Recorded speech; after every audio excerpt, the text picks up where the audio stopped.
प्लाज्मोइड aqueous क्या होता है? जो हमारा एक्वस ह्यूमर होता है वो, सॉरी एक्वस ह्यूमर नहीं, लेट्स सपोज हमारी जो कैपिलरीज हैं, कैपिलरी वॉल की परमिएबिलिटी इंक्रीज हो गई। अब सपोज करो कैपिलरी वॉल की परमिएबिलिटी इंक्रीज हो जाएगी तो ब्लड में जो हाई मॉलिक्यूलर वेट प्रोटीन्स हैं वो भी छन के एक्वस ह्यूमर या विट्रस ह्यूमर में आ जाएंगे। अब वो टर्बिड हो जाएगा और इस एक्वस ह्यूमर को हम कहते हैं प्लाज्मोइड एक्वस। अब आप सपोज करो यहाँ पे ये बना जो भी जितना भी एक्वस है इसमें आ गए प्रोटीन्स, ठीक है। अब ये प्रोटीन्स क्या कबाड़ा करेंगे, ये एक्वस ह्यूमर जब आगे जाएगा और इस ट्रेबेक्युलर मेशवर्क के थ्रू जब ये पास करेगा तो ये जो प्रोटीन्स है ये इस छन्नी के पोर्स को, इन छेदों को बंद कर देंगे। अब सपोज आप सोचो पहले आराम से 1 ml जा रहा था, अब तो आधा ml ही जा पाएगा, तो धीरे धीरे ये क्लॉग कर देंगे, they will clog all these pores in the trabecular meshwork and that would lead to accumulation of aqueous humor in the anterior as well as in the posterior chamber। तो अच्छे से ड्रेन नहीं हो पा रहा, drainage stop हो गया तो एक्वस ह्यूमर अंदर ही रह जाएगा and that will lead to increased intraocular pressure, जिसकी वजह से ग्लोकोमा हो जाता है। फाइन, ग्लोकोमा हम बाद में देखेंगे, अभी नहीं देखेंगे वो। फाइन, अब हम देखेंगे कि हमारा जो नॉर्मल एक्वस होता है वो उसके कैरेक्टरिस्टिक्स क्या क्या है नॉर्मल एक्वस ह्यूमर के। तो एक्वस ह्यूमर जो होता है वो वाटरी होता है, ऑब्वियसली वो ट्रांसपेरेंट होना चाहिए ताकि लाइट उसके थ्रू आराम से पास होकर रेटाइना पे फॉल कर सके, ट्रांसपेरेंट होता है।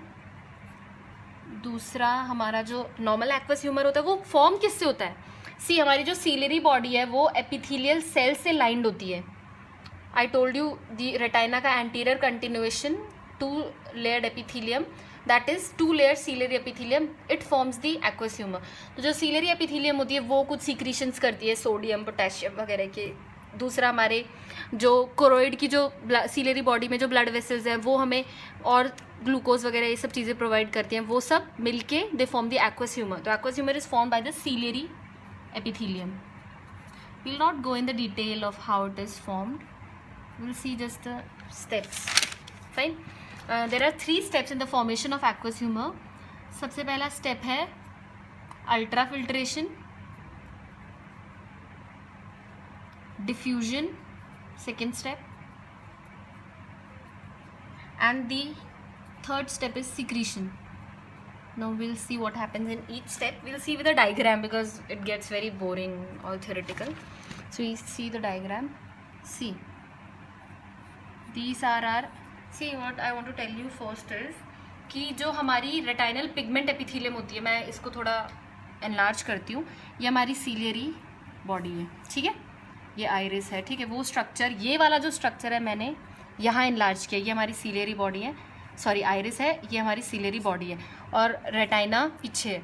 तो मैंने आपको बताया था एम्ब्रियोलॉजिकली जब बनती है हमारी आई तो रेटाइना का जो एंटीरियर कंटिन्यूएशन होता है वो हमारी सीलरी एपिथेलियम बना देता है जो कि 2 लेयर्ड होती है, ठीक है, ये हमारी सीलरी एपिथेलियम है। फाइन, 2 लेयर्ड है, ठीक है, जो इन आउटर वाली होती है that is pigmented and the inner one is non pigmented. Fine, so मैं ये बताना चाहती हूँ आप लोग को कि जो हमारी जो ये जो पिगमेंटेड सेल्स होते हैं,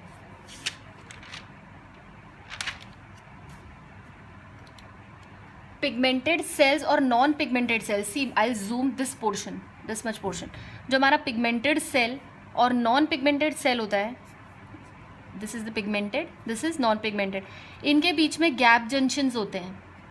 फाइन, मतलब जो इनके बीच में जो कनेक्शंस होते हैं दे आर गैप जंक्शंस। तो आराम से जो भी चीज़ होती है वो सीलरी बॉडी में बनी वहाँ से आराम से यहाँ तक पहुँच जाती है, ठीक है।